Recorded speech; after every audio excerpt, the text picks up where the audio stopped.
المجيد وفرقانه الحميد أعوذ بالله من الشيطان الرجيم وقل جاء الحق وزهق الباطل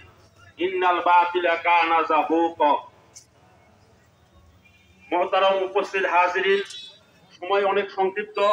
দুই চারটি কথা বলার সৌভাগ্য হবে আল্লাহ সুবহানাহু ওয়া তাআলা কুরআনের মধ্যে ইরশাদ করেন হে নবী আপনি বলে দিন কুল জাআল হাক্কু যখন হক আসবে বাতিল পলায়ন করবে কথা ঠিক কি না ঠিক তদরূপ ভাবে আমরা দেখেছি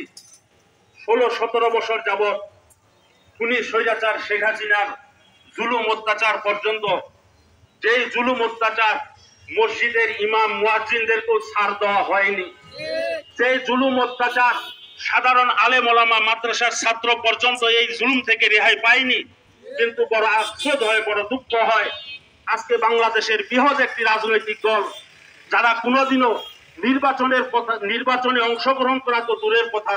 নির্বাচনের নামটি মুখে নেওয়া পর্যন্ত সৎ সাহস হয়নি তাদের কিন্তু আজকে বড় আফসোস এই সমস্ত দল তাদেরকে আশকারা দিতেছে আমাদের 5টি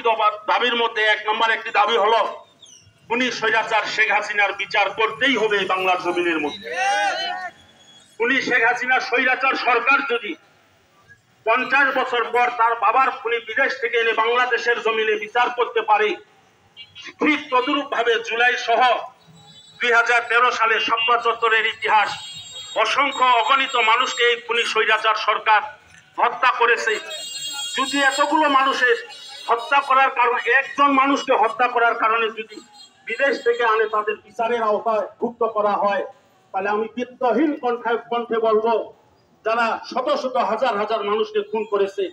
তাদের বিচার এই বাংলার মাটিতে করতেই হবে ইনশাআল্লাহ